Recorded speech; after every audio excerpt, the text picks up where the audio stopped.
আসসালামু আলাইকুম। কোচিং নাকি বন্ধ করে দিবে, বাট প্রশ্ন হচ্ছে কোচিং কি আসলে সলিউশন নাকি প্রবলেম? এই ভিডিওটা খুব ইন্টারেস্টিং হবে বিকজ আপনি একজন পাক্কা কোচিং ব্যবসায়ীর কাছ থেকে অ্যাকচুয়াল কোচিং মার্কেটের প্রবলেমগুলো সম্পর্কে জানবেন এবং আপনারা ফাইনালি বুঝতে পারবেন যে কেন আমাদের দেশের শিক্ষা ব্যবস্থায় কোচিং একটা necessary evil. It's an evil but necessary evil. Let's get started. প্রথম কথা হচ্ছে যে কোচিং আসলে আমাদের বাংলাদেশ বাদে আর কোথাও কি এরকম আছে কিনা। ইন রিয়ালিটি কোচিং যে কালচারটা এটা কিন্তু বাংলাদেশ বাদেও অন্যান্য অনেক দেশে এক্সিস্ট করে, পার্টিকুলারলি এশিয়াতে অনেক বেশি এক্সিস্ট করে। যেমন চায়না থেকে শুরু করে কোরিয়া, ইন্ডিয়া, পাকিস্তান, এই সবগুলো দেশে কিন্তু কোচিং হচ্ছে। যে ইভেন শ্রীলঙ্কাতে আমি গিয়েছিলাম, ওখানেও এই সবগুলো জায়গাতেই কোচিং হচ্ছে একটা বিশাল বড় মার্কেট, একটা বিশাল বড় হচ্ছে যে ইন্ডাস্ট্রি। এবং বেশিরভাগ জায়গাতে এগুলো বেশ আনরেগুলেটেড ইন্ডাস্ট্রি, খুব একটা রেগুলেশনের মধ্যে নাই। কোচিং কে ট্যাক্সেশনের আন্ডারে আনা যায় না সবসময়, অনেক ধরনের প্রবলেম আছে। আর প্রশ্ন হচ্ছে যে কোচিং ব্যবস্থাটা গড়ে উঠেছে কেন, বা এই কোচিং ব্যবস্থা গড়ে ওঠার পেছনে কনটেক্সটটা কি। ইনিশিয়ালি কোচিংটা শুরু হয়েছিল মূলত দুর্বল স্টুডেন্টদেরকে সাহায্য করার জন্য, to help the weak. Eventually কোচিংটা এমন একটা পর্যায়ে যায় যেখানে আসলে সবার আগে ভর্তি হয় হচ্ছে যে স্ট্রং স্টুডেন্টরা। ইনফ্যাক্ট স্ট্রং স্টুডেন্টরা কোথায় যায় তার উপর ভিত্তি করে উইক স্টুডেন্টরা যাওয়া শুরু করে। এর মানে হচ্ছে কোচিং একটা সাপ্লিমেন্টারি ইন্ডাস্ট্রি থেকে একটা মেইন স্ট্রিম ইন্ডাস্ট্রিতে চলে আসছে, যেখানে প্রত্যেকটা বাবা মা একটা স্কুলে ভর্তি করার আগে চিন্তা করে তার সাপোর্টিং কোচিং ফ্যাসিলিটিটা কি হবে। In a lot of cases আমি এমনও দেখেছি মানুষজন স্কুলের ভিত্তিতে কোচিং সিলেক্ট না করে কোচিং এর ভিত্তিতে স্কুল সিলেক্ট করে, যাচ্ছে এই এরিয়াতে কোচিং সাপোর্টটা ভালো, তাহলে আমার বাচ্চা এই স্কুলে পড়ুক, কারণ স্কুলে এমনিও পড়াশোনা হয় না। এই যে আইডিওলজিগুলোর মধ্যে শিফট আসতেছে সেটা কিন্তু বিগত আমরা প্রায় 15 বছর ধরেই দেখতে পাচ্ছি, 15-20 বছর ধরে, বা বলতে পারেন হচ্ছে যে 2002-3, 2005-6 পরে বা 2008 পরে আমরা এই ধরনের হচ্ছে সাইকোলজিক্যাল চেঞ্জগুলো অনেক বেশি বেশি দেখতে পাচ্ছি। আর এখন কোচিংটা অনেক মেইন স্ট্রিম একটা ইস্যু হয়ে গেছে। ইনফ্যাক্ট আগে আমরা কোচিং ব্যবসায়ীদের বা কোচিং যারা চালায় তাদেরকে যেভাবে সামাজিক দৃষ্টিভঙ্গি থেকে দেখতাম, সেটারও বরং একটা ভালো চেঞ্জ আসছে। এখন অনেক কোচিং ব্যবসায়ীকে মানুষ সম্মানের চোখে দেখা শুরু করেছে, অর্থাৎ এটাকে সোশ্যাল একসেপ্টেন্সটাও অনেকে দিয়ে দেওয়া শুরু করেছে। আর প্রশ্ন হচ্ছে যে is it bad or is it good? Coaching কি আসলে একটা প্রবলেম নাকি একটা সলিউশন? মাননীয় শিক্ষামন্ত্রী যেমন বলেছেন যে উনি কোচিং বন্ধ করে দিবেন because he sees coaching as a very big problem.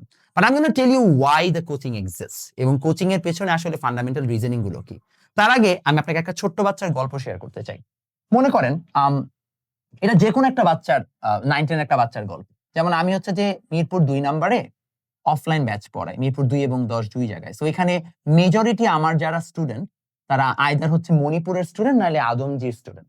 So মণিপুরের যদি একটা বাচ্চার কথা বলি, সে সকাল 7টার সময় স্কুলে যায়, 7টা থেকে 12টা সে স্কুলেই থাকে। স্কুল থেকে আসার পরপরই সে অ্যারাউন্ড 12টা থেকে 5টা কিংবা 6টা পর্যন্ত সে কোচিং এই থাকে এবং তারপরে সে বাসায় যায়। বাসায় যাওয়ার পরে যদি তার কোনো অতি উৎসাহী বাবা মা থাকে, সে আরো একটা টিচার দেয়, অথবা এই বাচ্চারা বাসায় যে প্রচন্ড টায়ার্ড হয়ে যায়, রিলস দেখে, কোচিং এর পড়া টরা পড়তে পড়তে রাত 12টা 1টা বেজে যায়, তারপর সে ঘুমাইতে চলে যায়। এই হচ্ছে একটা বাচ্চার রেগুলার লাইফ। এখন এটাতে সমস্যাটা কোন জায়গায়? সমস্যাটা নানাবিধ এবং আপনাকে যদি আমি এখন সমস্যাগুলো বলি এবং রিলেট করে দেখাই, আপনারা অবাক হয়ে যাবেন। আমি দেখেছি খেয়াল করে আমার এই প্রতিটা স্টুডেন্টের একটা কোনো না কোনো কমন সমস্যা হচ্ছে হেলথ ইস্যু। এখন আপনি যদি জিজ্ঞেস করেন যে ভাইয়া কেন হেলথ ইস্যু? হেলথ ইস্যুর অন্যতম বড় কারণ হচ্ছে তারা ঘুম থেকে উঠে লেটে, অর্থাৎ ঘুম থেকে যে টাইম মতো উঠবে সেটা ঘুম থেকে তারা উঠতে পারতেছে না। যদি তারা লেটে ঘুমায় তাহলে আগে আগে উঠতেছে, তাদের ঘুম কমপ্লিট হচ্ছে না, তাদের মেন্টাল ডেভেলপমেন্ট হ্যাম্পার হচ্ছে। তার আমি দেখলাম ঘুমের শিডিউলে উল্টাপাল্টা। এইটা একটা খুব কমন জিনিস, ঘুম থেকে লেটে উঠে। ঘুম থেকে লেটে উঠলে তারা সবার আগে যেটা করে সেটা হচ্ছে নাস্তা মিস করে। এবং আমি দেখেছি এই বাচ্চাগুলোর মধ্যে খুব বড় টেন্ডেন্সি হচ্ছে তারা তাদের মানে দিনের প্রথম নাস্তাটা খায় হচ্ছে আইদার টিফিন টাইমে। সো টিফিন টাইমে যখন তারা নাস্তাটা খায়, যেহেতু তাদেরকে সকালবেলা আবার ইদানিং নাস্তা বানায় দেওয়ার আমাদের সময় যে ট্রেন্ডটা ছিল সেটাও নাই। আর এখন আর কেউ টিফিনের ডাব্বা নিয়ে আসে না, সবাই এখানে যে কিছু একটা খেয়ে নেয়। সে তার প্রথম সকালের নাস্তাটা খায় যে কোনো একটা ভাজা পোড়া বা ফাস্ট ফুড, একটা বার্গার, একটা সিঙ্গারা, একটা সমুচা। একটা মানুষ সে যদি খালি পেটে প্রথমত এতক্ষণ না খেয়ে থাকে এবং প্রথম খাবারটা এটা খায়, তাহলে ওই মানুষটার চরম লেভেলের হচ্ছে হেলথ ইস্যুস দেখা যাবে। স্কিন ইস্যু থেকে শুরু করে প্রোডাক্টিভিটি ইস্যুতে সব জায়গাতে তার হচ্ছে বাজে ইমপ্যাক্ট দেখা যাবে। এবং ইমপ্যাক্ট গুলো এখন দেখা যাবে না, 10 বছর পরে দেখা যাবে। তাদের সবার হেলথের অবস্থা 12টা। নাম্বার 2, তাদের মধ্যে ফিজিক্যাল এক্সারসাইজ করার সময় সুযোগ কোনোটাই থাকে না। ফিজিক্যাল এক্সারসাইজ যদি একটা বাচ্চা এই বয়সে না করতে পারে, তাহলে তার কমপ্লিকেশন গুলো সামনে আরো অনেক বাড়বে। শুধু সেটাই না, তারা সারাদিন পড়ার মধ্যেই আছে, 10 থেকে 12 ঘন্টা তারা পড়ার মধ্যেই আছে, বাট স্টিল তাদের আউটপুট ওভারঅল খুবই জিরো। ইনফ্যাক্ট আমি দেখেছি মেজরিটি স্টুডেন্টদের অবস্থা খুব একটা ভালোও না, তারা খুব একটা, আমি দেখি না তারা স্ট্রং আউটপুট প্রোভাইড করতেছে, এবং তাদের এখানে খুব একটা রিমোর্সও নাই। বাট প্রশ্ন হচ্ছে কেন, ওয়াই? এটা তো আইডিয়াল সিনারিও হওয়ার কথা ছিল না। এবং শুধুমাত্র এই জিনিসটা করতে যে তাদের বাবা মার লাইফও হ্যাম্পার হয়। আমার এই কোচিং এ মেজরিটি হচ্ছে যে বাচ্চাদেরকে নিয়ে আসে তাদের আম্মু, এবং তার মার লাইফটা লিটারালি এটাতেই চলে যাচ্ছে। আমার খুব খারাপ লাগে। দেখেন, একজন মা গৃহিণী হতে পারে, গৃহিণী হওয়া মানে এটা না যে তার লাইফে আর কিছুই থাকতে পারবে না, বাট এই বাচ্চাটাকে গড়ে তুলতে যে তার এমন একটা লাইফ দ্বারা যে তার আর কিছু করার থাকতেছে না। সে সকাল 7টার সময় বাচ্চাকে স্কুলে দিয়ে আসে, স্কুলে দিয়ে আসার পরে সে হচ্ছে যে 12টার মধ্যে সকল কাজটা শেষ করে খাবার দাবার রান্না করে, দেন এই আন্টি 12টা থেকে 5টা পর্যন্ত ওকে নিয়ে কোচিং এর বাইরেই বসে থাকতে হয় ওনাকে। সেফটি ইস্যুস আছে, সোশ্যাল আদার ইস্যুস আছে, ওনার লাইফও নাই কিছু। ওনার লাইফটা হচ্ছে যে এই বাচ্চা নিয়ে সারাদিন ঘোরাঘুরি, এবং মানে ডুমড, জাস্ট বিকজ একটা রিজন, এই যে সকালে এই টাইমটা আছে না, এই টাইমটা ইউজলেস হওয়ার কারণে। যদি এই টাইমটা ইউজলেস না হইতো তাহলে এই বাচ্চাটার এবং তার বাবা মার এতগুলো জিনিস হইতো না। কেন আমি আপনাকে এখন বুঝাই বলি। একটা বাচ্চা 5 ঘন্টা থেকে 6 ঘন্টা অন অ্যাভারেজ স্কুল বা কলেজে থাকে। একটা বাচ্চা আমি দেখেছি যদি 5 থেকে 6 ঘন্টা স্কুলে বা কলেজে থাকে, যদি আমি অ্যাভারেজ 6 ঘন্টা ধরে নিই, তাহলে 5, 6, 30 ঘন্টা প্রত্যেক সপ্তাহে 30 আওয়ার্স সে স্কুলে থাকছে। একটা বাচ্চা যদি 5টা ব্যাচ করে, প্রত্যেকটা ব্যাচ যদি 3 ঘন্টা করে হয় অ্যাভারেজ উইকে, তাহলে সে 15 ঘন্টা আলাদা করে হচ্ছে যে উইকে কোচিং করে।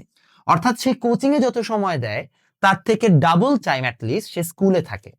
যদি স্কুলে ডাবল টাইম থাকার পরও তার কোচিং করা লাগে, তাহলে স্কুলে যে সে করেটা কি, তার স্কুলে হয়টা কি, সে স্কুলে কেন চায়, কি কারণে পাঠান আপনারা, এবং কেন কোশ্চেন করেন না যে আমার বাচ্চা এই সময়টা যে কি শিখতেছে আপনাদের কাছ থেকে? যদি কিছু নাই শিখে তাহলে আমি কেন পাঠাবো আমার বাচ্চাকে? কেন তার লাইফটাকে জেপার্টাইজ করব? দরকার তো নাই। তাহলে যদি আমার কোচিং এ সব শিখাইতে হয়, আমার যদি সব সাবজেক্টের কোচিং এ টিচার দেওয়া লাগে, বাসায় টিচার দেওয়া লাগে, তাহলে আমি এখানে কেন পাঠাচ্ছি? ইউজলেস না একদম, পয়েন্টলেস না একদম। আবার না গেলে জরিমানা চাচ্ছেন, না গেলে আপনারা টিসি দিবেন, এই দিবেন, অত কিছু হুমকি দিচ্ছেন, কিন্তু আপনারা আপনাদের পড়ানোর কোয়ালিটি বাড়াচ্ছেন না। আই ক্যান গ্যারান্টি ইউ যে অ্যাকচুয়ালি যদি পড়ানোর কোয়ালিটি ভালো হতো তাহলে মানুষজন বাইরে কোচিং করতো না। এটার প্রাইম এক্সাম্পল আমি নিজে, কারণ আমি নটরডেমে পড়াকালীন ফার্স্ট ইয়ারে কোনো কোচিং করি নাই। সেকেন্ড ইয়ারে যেও আমি কোচিং করছি সর্বমোট 3 মাস, তাও হচ্ছে যে সব সাবজেক্ট না, খালি ম্যাথ আর মনে হয় আইসিটি করছিলাম। আর কোনো সাবজেক্ট আমি সেভাবে কোচিংই করি নাই। আমি স্টিল নটরডেম থেকে বের হয়ে বুয়েটে চান্স পেয়ে আমি ভালো মতো সবকিছু শেষ করছি, কারণ নটরডেমের লেকচার গুলো ওয়াজ ইনাফ, আমার এর বাইরে পড়তে হয় নাই। এর মানে হচ্ছে চাইলেই সম্ভব, বিকজ আপনি একই অ্যামাউন্ট অফ টাইম অলরেডি কলেজে পাচ্ছেন বা স্কুলে পাচ্ছেন। You just have to make sure the lectures are good enough. এমন ভাবে শেখানো হচ্ছে যে একটা বাচ্চাকে বাইরে এসে সেটা পড়তে হচ্ছে না। একটা বাচ্চা যদি দেখে যে সে কোচিং, আমাকে প্রায় আমার স্টুডেন্টরা কমপ্লেইন করে যে ভাইয়া আপনি এই টপিকটা এত কিছু পড়াইলেন, আমি স্কুলে গেছি আমাকে 2টা ফর্মুলা পড়াই দিয়ে বসে বাকিগুলো অঙ্ক তুমি করে নিও, অথচ ভাই এই চ্যাপ্টারটা আপনি 100 অঙ্ক করাইছেন আমাকে ক্লাসে। আমি অবাক হয়ে গেলাম যে আমার ক্লাসে একটা সিঙ্গেল অঙ্ক করায় নাই, বা প্রথম দিন আসছে কোনো থিওরিটি না বুঝে অঙ্ক করায় চলে যাচ্ছে। সেম টিচার আবার যে কোচিং এ ঠিক মতো পড়াচ্ছে।